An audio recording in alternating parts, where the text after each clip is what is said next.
Hey guys, what's going on? I hope you all are doing well today. Elliot here, and welcome back to The Fragrance Well. All right, today we're going to tackle one of the greatest debates in FragCom, niche versus designer. Let me just make it clear. I'm not here to say one is better than the other. I'm really here to share my thoughts. This is another vlog style video where I'm just going to give my thoughts on niche versus designer. Some people have asked some very fair questions based on some of the more recent videos I've done. They basically made the assumption, it's like, it seems like you're not really that big of a fan of designer scents. And you know what? That's a fair question, because based on some of the recent videos, and really if you just look at a lot of the list I've put out, it's overwhelmingly niche fragrances. But we're going to address it here in this video. I'm going to give my thoughts. I'll kind of give a breakdown of what my thoughts are on the subject matter for the first few minutes of the video, and then I will present some fragrances to kind of help support that point. May not quite be what you think. But before we get started with all of that, don't forget to like the video, subscribe to the channel if you do like the content, and remember, hit that bell icon and enable notifications so you can be notified when I upload new videos. Let's get into it.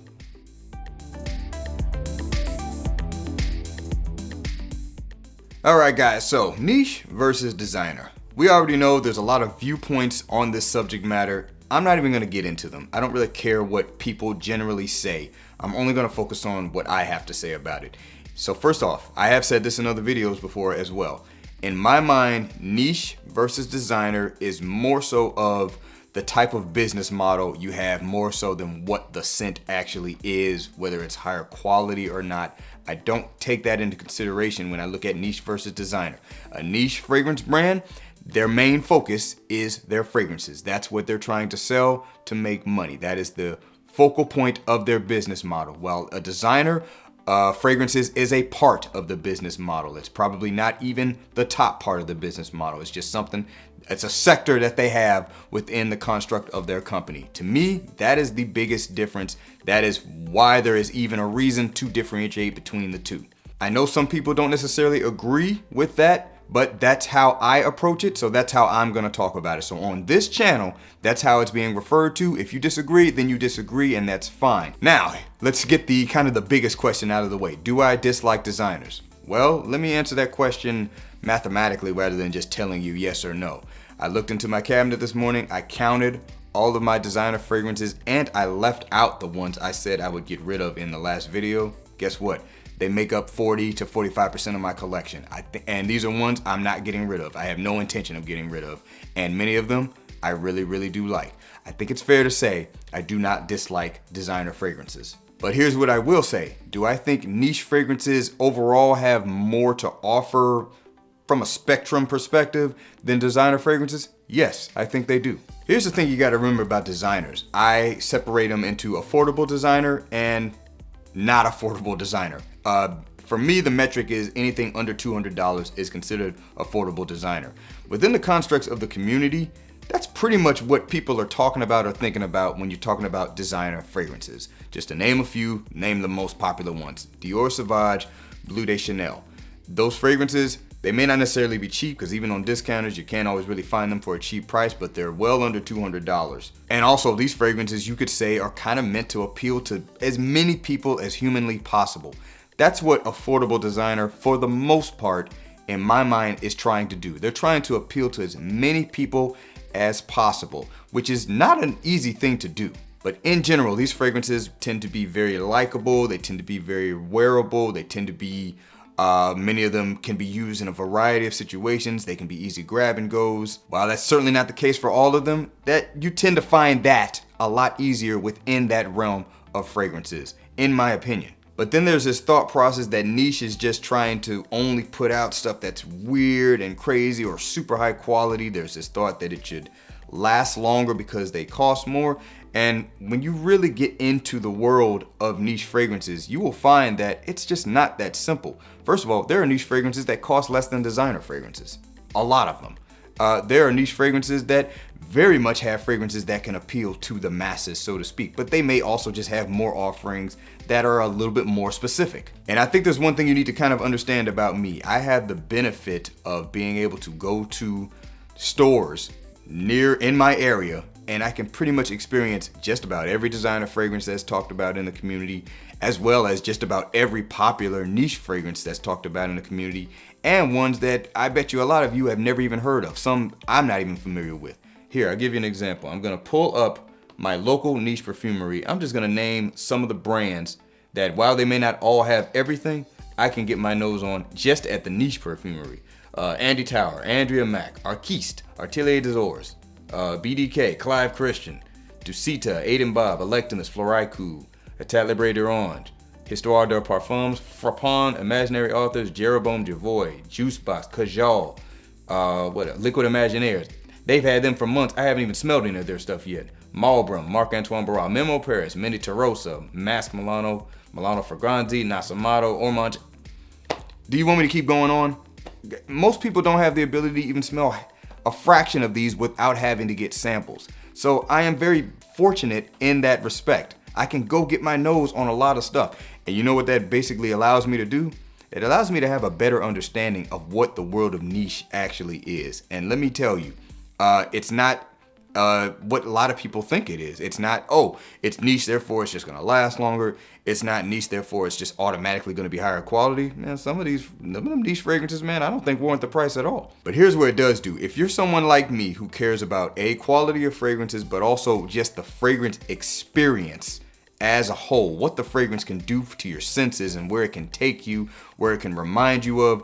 If you really want to experience that, you got to get into the world of niche, because niche does that a lot better, because typically there's a more specific theme centered around a lot of these niche fragrances. Sometimes the whole house is centered around a specific theme. Now, while you can sometimes get that from a designer fragrance, it's not as typical in a lot of designer brands. And I can tell you right now, for that reason alone, that's why I do prefer niche over designer, for that reason, because they can offer a greater experience than most designer fragrances can. So in summary, is niche or designer one better than the other? In my mind, it's just simply not that simple. In my mind, look, the fragrance either gives you something that you're looking for, and that can be in a designer fragrance, or it could be in a niche fragrance. Whatever you're looking for in your fragrance choice, as long as something provides it, it really shouldn't matter where it came from, in my mind. But I do think, depending on what that may be, it might be easier to find it in a designer versus a niche, and vice versa. But really, you're just gonna have to take time to experience it for yourself and decide which is better. If you can get your nose on more designers than you can niche on a regular basis, you're probably gonna be more of a fan of more designers, because you have the time to actually experience more of them. If you're like me and you're fortunate enough to have a ton of niche offerings within your proximity that you can just go get your nose on, you don't have to spend a whole lot of money getting endless samples, which if you can't, I think you should do that anyway, but you don't have to spend that kind of money getting a bunch of samples and you can experience the niche. You're gonna have a greater appreciation for what niche may be. Or you're also gonna understand if you're maybe not even a niche person. Maybe niche fragrances are not for you, but you'll know for sure though. All right, so I think that kind of summarizes, or at least I hope that summarizes, my thoughts on niche versus designer. Sorry if you were just looking for more of a straightforward answer, but it just isn't that simple for me. Now, I'm gonna present to you some fragrances. I'm not gonna go too deep into, what the fragrances are, but I'm gonna present to you some fragrances to kind of illustrate my point. And guess what? These are all designers.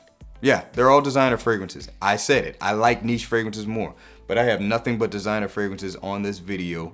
And it's really to show you that, for me, if the fragrance meets a certain threshold and what I want to enjoy out of a fragrance, I don't care if it's a designer or a niche fragrance. First up, from Chanel, Bleu de Chanel. Bleu de Chanel from Chanel, Parfum in particular. Look, this is one of the easiest fragrances on the market. They marketed this to work for as many people as possible and be as easy to wear as possible. And I think it does that. But I also think it does it in a way to where this fragrance is masterful, in my opinion. This is one of the best to do it in that realm of fragrances that's just kind of meant for everybody. Everybody can wear this and feel good about it. But that's in the affordable designer range, even though that one is expensive. But how about Chanel's higher end line? The exclusives, I think that's what they're called. I got Lele on right here. It's the only one I got right now, but there are a few others I do want to get. And if you smelled the higher end Chanel fragrances, or really any from any of these designer houses, Dior as well, even Givenchy, YSL, if you smelled their higher end fragrances, you would say, hey, these are niche style fragrances if you're the style type. A niche brand would be selling this more so than a designer brand, or at least they would not put this in the affordable designer range. Number one, they probably can't because of the ingredients, and number two, nobody would buy it in that range. This is made for someone who has a different level of appreciation for perfumery, and I think this stuff is beautiful. But this is a designer fragrance that I love. I have no problem with it. Speaking of Dior, how about Fahrenheit? This is a masterpiece to me. I love this fragrance. I also have sentimental value with this. This is something that my dad wore when I was younger. This bottle is a newer one. It's probably not even close to how good it probably used to be back in the day, but I don't care. I love the smell of this fragrance. Love the new Parfum Flanker as well. But this is a designer. It's affordable designer. And I think it can bat the same average as a lot of niche fragrances, if not better than a number of niche fragrances. And how about this one here? Dior Homme Parfum. Dior Homme Parfum. I mean, we know what this means to people in the community. That shouldn't be a surprise. This is designer. It's designer level, but many people say it's niche in a designer bottle. And you know what? You're probably right. Because from a quality standpoint and what this fragrance does, it hits different than what you find in your typical affordable designer range. But it's still a designer fragrance, based on my definitions that I gave at the beginning of the video. Who else do I want to give some shine to? Man, how about Hermes? Terre d'Hermes. Now, let me ask you a very general question. If you've been able to smell any number of Hermes fragrances, even take the new H24 into account, can you really say that Hermes fragrances is on the same playing field as most designers that are popular right now? Can't you say that they hit different? You don't necessarily have to think they're better, but just for what they're trying to convey in their fragrances, isn't it just a different playing field than the typical designer fragrance that's being sold right now? I think Hermes in general could be a niche house. I think in some ways they put out what would be considered niche targeted fragrances, but they're just a designer brand. They make other stuff. So, and that other stuff probably makes way more money than their fragrances do. But I think that's fair to say about the entire house of Hermes. If they only made fragrances, they'd be a successful niche house, in my opinion. Real quick, let's talk about a designer house to where almost all of their offerings are pretty much considered niche in the community because they are definitely what would be considered niche style fragrances. Tom Ford. Come on, man. Oud Wood. Now, this one is considered a wearable oud, but it's still something no designer house was doing before this one came out. And then not every designer house, a lot of designer houses took this formula and made their own version of it. So they kind of made it a designer fragrance from that, but it's really not a designer fragrance. And you think about some of their other offerings. I mean, that's one of the easiest ones to wear, but even Noir Extreme, we think of this as a designer fragrance at this point, but there was nothing on the market smelling quite like this, doing what this fragrance does.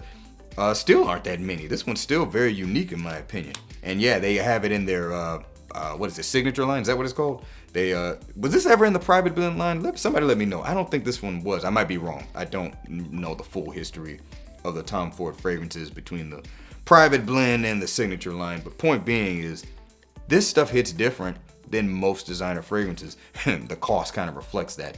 Tom Ford is kind of the caveat, or the one that kind of the exception to the rule of the affordable range, because we know none of their fragrances are really affordable. So yeah, they're kind of the exception to that rule, but they're a designer house. They put out designer fragrances, but they're masterful. Another house that does not have fragrances in that affordable range, Louis Vuitton, and this is Pacific Chill. It's the only one I got right now, but I plan to pick up some more. Another one where if you've gotten your nose on their fragrances, you can say, yo, these hit different. They even have some ones that you could consider to be easily wearable, but where Louis Vuitton kind of sticks out in that regard is the quality of their fragrances is for real. It's next level.